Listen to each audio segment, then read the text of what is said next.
Muy buenas tardes, bienvenidos a Una Mirada al Día. Soy Luciano Reboredo y como siempre cuento con la compañía de Ángel Delgado en este programa que produce y presenta la Coordinadora Republicana en acuerdo con la abeja.p. Ángel, buenas tardes. Muy buenas tardes, Luciano. Muy buenas tardes, amigos todos que nos están siguiendo por este medio.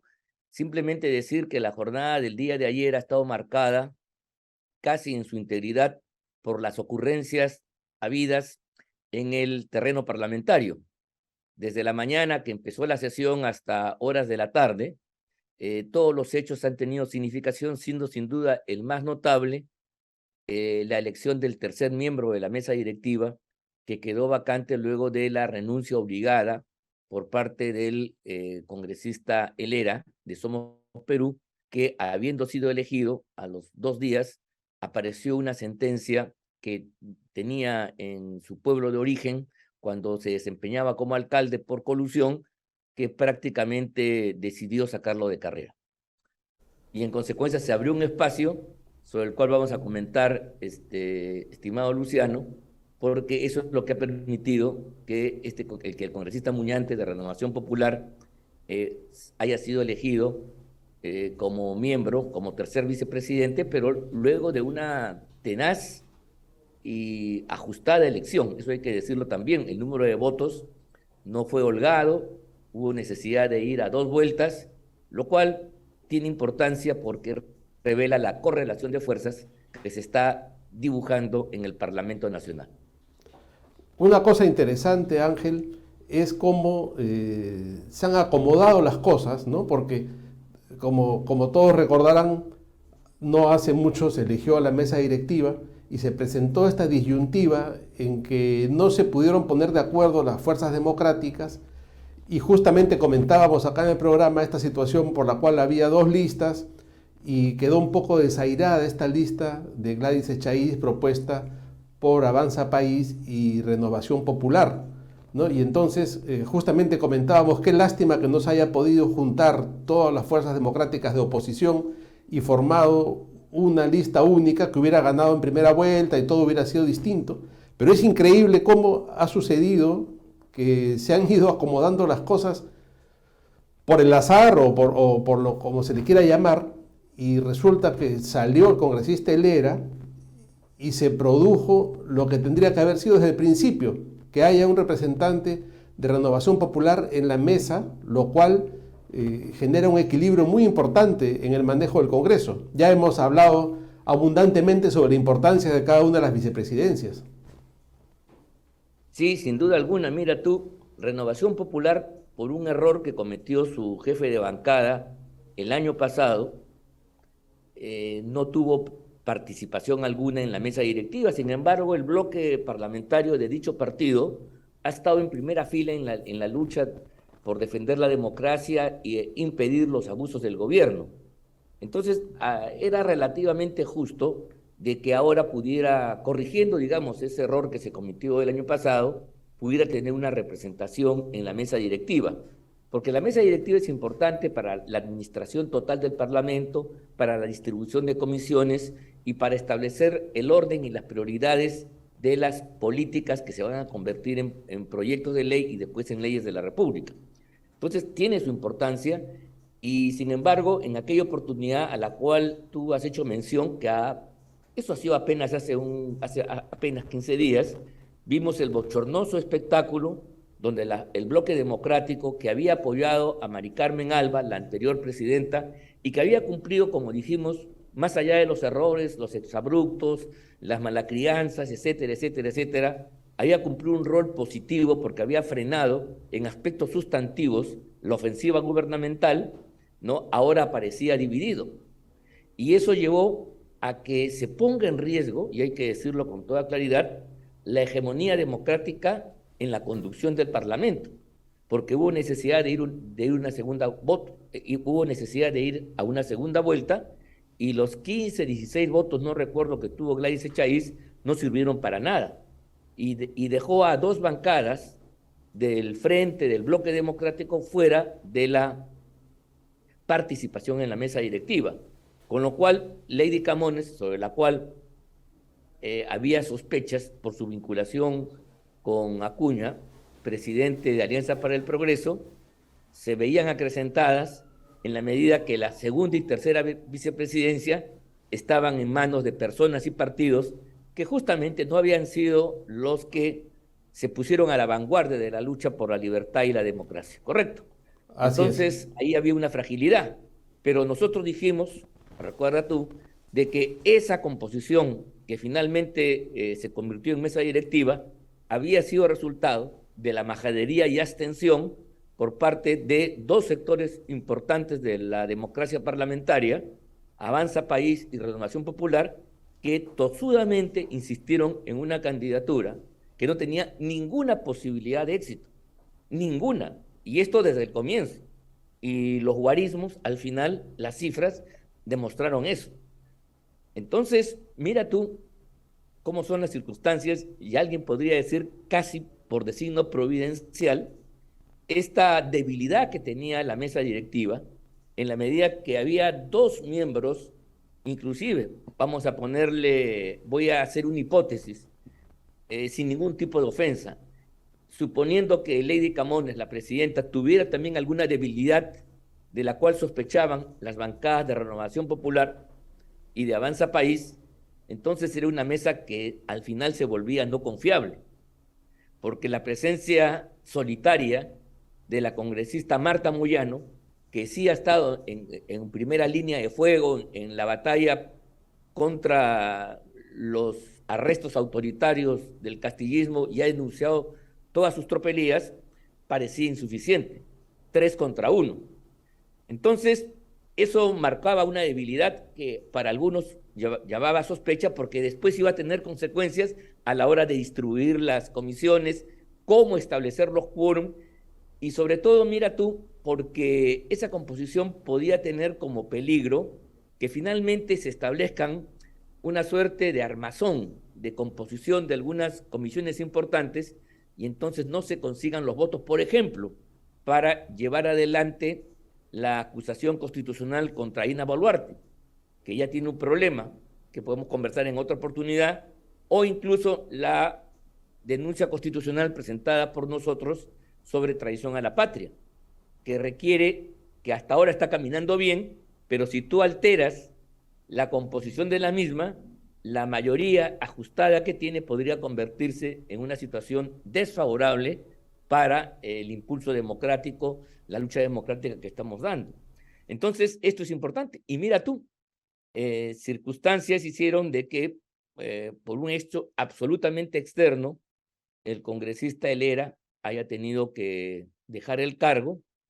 Hay una sentencia por colusión allá en su tierra que lo condena a 6 años de prisión. Bueno, él apelará, él hará lo que le corresponde, pero de hecho ya no podía ser con esa sentencia miembro de la mesa directiva y deja un espacio. Entonces, para que veas tú cómo son las cosas, y es en ese espacio donde tengo una fuente que nos informaba que incluso tampoco estaba dado ni era inevitable que Muñante fuera el tercer miembro. Acuérdate tú que de inmediato cuando se conoció, aquellos que habían estado en una línea intransigente quisieron ocupar el tercer puesto, o sea, no habían participado en el premio mayor y querían el premio consuelo. Y entonces Diego Bazán, que es congresista de Avanza País, lanzó su candidatura. Y eso, mira, obligó a que Renovación lanzara la suya con muchas dificultades, según nos cuentan, y al final el bloque democrático tuvo que reunirse y dirimir por uno y otro. Yo tengo la impresión que si hubiera sido Diego Bazán, el candidato, de repente hoy estaríamos lamentando que la tercera vicepresidencia estuviera en manos de una persona vinculada al oficialismo, porque la lista alternativa que compitió con Muñante y que estuvo a 7 votos de diferencia apenas, pertenecía a Acción Popular al lado de los niños. Y entonces eso no era garantía para el curso firme que se necesita en un parlamento que va a afrontar las tormentas que se vienen por delante. Mira Ah, tú, entonces felizmente que primó la sensatez y Muñante, que tenía mucho menos reparos, no tenía tantos anticuerpos, fue el elegido. Y no solamente, para ser elegido, no sé si hemos hecho cifras, ha tenido que haber abstenciones y votos de bloque oficialista. sí, sí, Parecería sí. ser que Perú Libre, porque la votación ha sido secreta, no se puede afirmar, habría votado en parte por él, porque una vez concluida la votación, los 47 votos que tenía Muñante eh, eran minoría en relación a la suma de las tres listas oficialistas que se habían presentado. O sea, era una especie de primera vuelta para dirimir a quién iba a enfrentar a Muñante. Y si se mantenía la votación de las tres, creo que se iban a más de 58, 59, y entonces hubiéramos tenido a la congresista de Acción Popular Portero en la tercera vicepresidencia, debilitando más aún la conducción democrática del Congreso. Mira lo que son las cosas.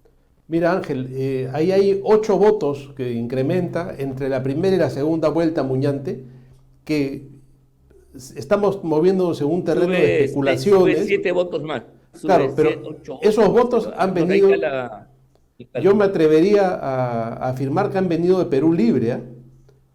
Porque no hay mucho margen de especulación. Hay una parte del oficialismo, probablemente Perú Libre, que ha decidido votar por Muñante, y debe ser ese sector más radical de Perú Libre que constantemente enfrenta al sector caviar, ¿no? Y que en más de una ocasión han votado junto con Renovación Popular. Hay un pequeño bloque ahí que en las comisiones también votan con Renovación Popular.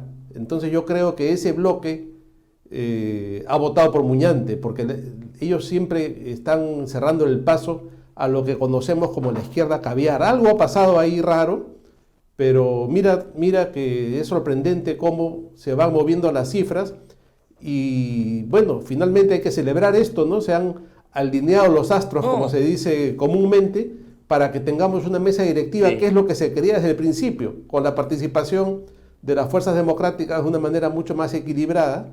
Y esto va a permitir que las cosas que vengan ahora, porque sin duda viene un momento muy difícil en el Congreso, tengan un mejor manejo con una mesa más sólida y que no va a estar tan puesta en duda como podría estar con la presencia de los otros partidos que habían tenido un comportamiento un poco dudoso frente al oficialismo.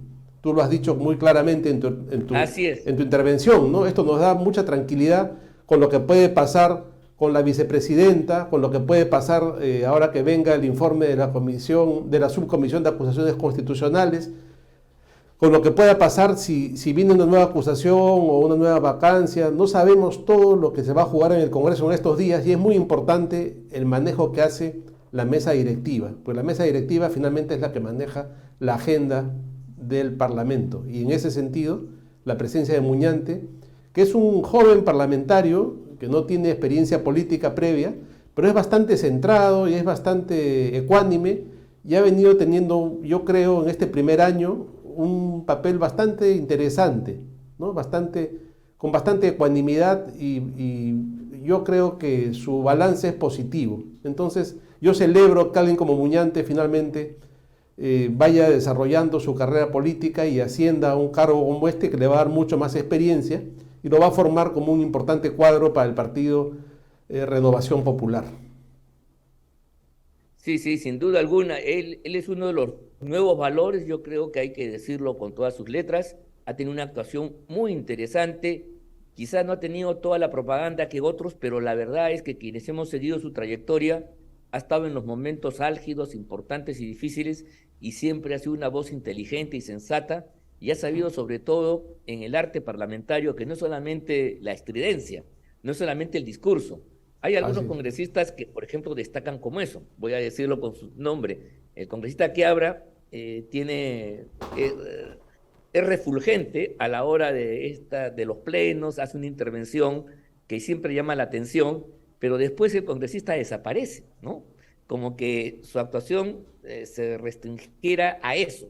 Es lo que aparece, de repente estoy exagerando, pero lo que quiero decir es que Muñante no hace eso, pero sí tiene una labor que le permite ser eficaz en el sentido de conseguir leyes, formular acuerdos y avanzar en una agenda democrática, en una agenda de libertad, en una agenda que permita firmar la República, incluso sus concepciones pro vida, ¿no?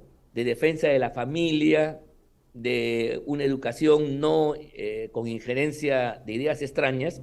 Él ha sido uno de los baluartes que hay que decir, y eso lo ha hecho, digamos, con esa discreción propia de la persona que se sabe mover en los entresijos, en esta complicada dinámica parlamentaria que a veces uno no termina de entender, y ha tenido resultados. Y por esa razón es un congresista que, mira tú, siendo un baluarte de la oposición democrática, goza del aprecio de sus adversarios. Porque mira tú, una cosa es una cosa y otra cosa es otra, como dice el chiste, en el sentido que tú puedes tener una posición muy firme, pero tener formas, modales, que en última instancia, a la hora de la decisión política, son importantes. Y quizás esos modales, por ejemplo, él no se sumó a la estridencia de aquellos que se fueron gritando del Palacio Legislativo el día que Castillo fue a dar su mensaje a la nación, ¿ya? Pero que al día siguiente se fueron al hipódromo, ¿no? Y desdibujaron todo lo que habían hecho con una mano con la otra. Pero en fin, él no, él mantuvo el respeto, se mantuvo sentado, no hizo ninguna expresión de desagravio, se comportó, digamos, dentro de los marcos de la etiqueta parlamentaria y las formas políticas democráticas, que es importante, porque lo valiente no quita lo cortés. Y eso yo creo que al final le ha valido a él, y es bueno decirlo, para que a la hora de juzgar al Parlamento tengamos en cuenta también aquellos valores que quizás no son muchos, ni son tan visibles como en otros parlamentos, pero no dejan de estar. Y hay que decirlo porque esta gente, ya con más experiencia, con más conocimiento, en los próximos años van a ser los futuros parlamentarios, los futuros dirigentes, miembros de una clase política que yo creo que tiene que renovarse. Entonces hay que decirlo desde ahora, porque estos son pues los cachorros, vamos a usar un término coloquial, que debidamente orientados van a dar fuego más adelante, que es lo que necesita el país. El país necesita tener una clase política de verdad. No la tenemos, hay brechas generacionales terribles, ¿no? Entonces, no tenemos parlamentarios como fue en su época Lourdes Flores, Mauricio Murler, para nombrar solamente algunos, y piensen ustedes en otros más. Pero eso se construye, pues, finalmente. Bueno, ha habido, pues, problemas, ha habido destrucción, ha habido persecución, satanización contra la política, satanización contra el Parlamento, contra la democracia parlamentaria, bueno, y hay un vacío, pero creo que Muñante es una buena promesa, y a mí me alegra mucho que esto haya sido así finalmente. Sí, mira, tú has mencionado un detalle importante, ¿no? Algunos destacan por sus discursos, etcétera, pero yo creo que una manera de medir a los parlamentarios es por los temas en los que votan y por su participación, que a veces no se ve mucho en las comisiones. Y en ese sentido, Muñante ha demostrado siempre coherencia con una forma de pensar al momento de votar y de actuar. Y yo creo que se define por la juramentación de ayer, cuando él juró no solamente por Dios y por la patria, sino que añadió por la familia, la vida y la libertad. Yo creo que son tres valores fundamentales que hay que defender en este momento en que nos encontramos en medio de una batalla ideológica y cultural muy importante. Y son los tres valores fundamentales que yo creo que hay que levantar en medio de esta batalla ideológica y cultural. Ángel, otro tema, sí, ya dejando de lado el asunto de Muñante y del Congreso, que ha sido importante, yo creo, ayer y que hay que destacar, es el pronunciamiento de los fiscales que han salido a respaldar a la fiscal de la Nación. No sé si lo tenemos para mostrarlo en pantalla, ¿no? Todos los presidentes de la Junta de Fiscales Superiores se han pronunciado respaldando las decisiones de la señora fiscal de la Nación en el marco de sus competencias y atribuciones, rechazando cualquier injerencia política que afecte la autonomía del Ministerio Público, y esto es lo más importante, exhortando a los actores políticos a respetar la división de poderes y en consecuencia la autonomía del Ministerio Público. Esto es muy, muy importante, Ángel, ¿no? Todos los presidentes de la Junta de Fiscales Superiores firman este documento y yo creo que es una respuesta pues a estas permanentes bravuconadas del Ejecutivo que están pretendiendo señalar que hay una acción concertada entre parte de la oposición con la Fiscalía y con la prensa para perseguir políticamente al presidente, ¿no? Descartando la posibilidad de que se esté actuando en el marco de la ley y a la vez tratando de politizar la acción judicial y la acción penal y la acción de la justicia. Entonces, la fiscal de la Nación viene haciendo un papel importante y yo creo que es fundamental este respaldo de todos los demás fiscales.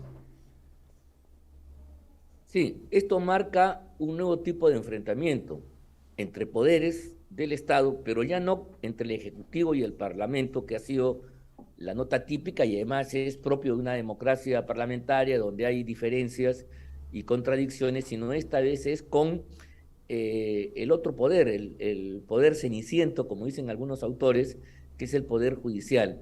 En este caso, concretamente con la Fiscalía, que si bien se ha separado orgánicamente y también desde el punto de vista jurisdiccional del Poder Judicial y ahora es una entidad autónoma según la última Constitución, porque antes claro, la Fiscalía y el Poder Judicial era una sola cosa.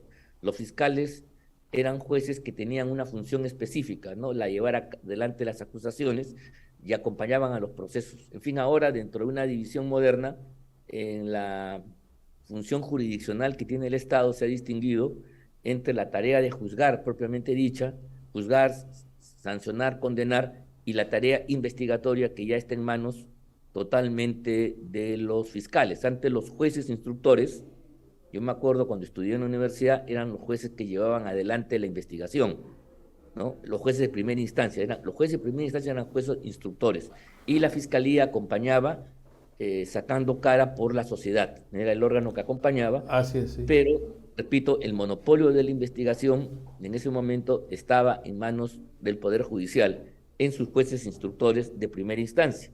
Ya cuando pasaba a la corte, a las salas, ahí ya se llevaba adelante el proceso de juzgamiento.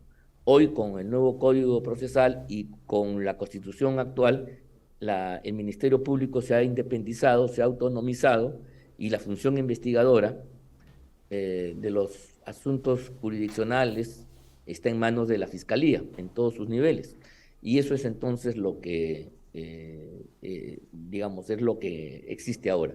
Bueno, resulta que la contradicción que tenemos ahora, a raíz de las declaraciones de Castillo, de las declaraciones del primer ministro y lo que declaró ayer la fiscal de la Nación, Patricia Benavides, y el pronunciamiento de los fiscales de todos los distritos de la República apoyando, implica que estamos ante una nueva contradicción, estamos ante una pugna de poderes, pero ya no con el Parlamento, sino con la Fiscalía concretamente. Y esto es importante decirlo, porque hay que señalar que, por supuesto, a Castillo no le interesa que la Fiscalía investigue, y esta investigación, mira tú, en primer lugar, ya comprende al presidente de la República a nivel preliminar, está caminando sobre todo para aquellos que no son aforados y frente a los cuales no tienen ningún tipo de privilegio ni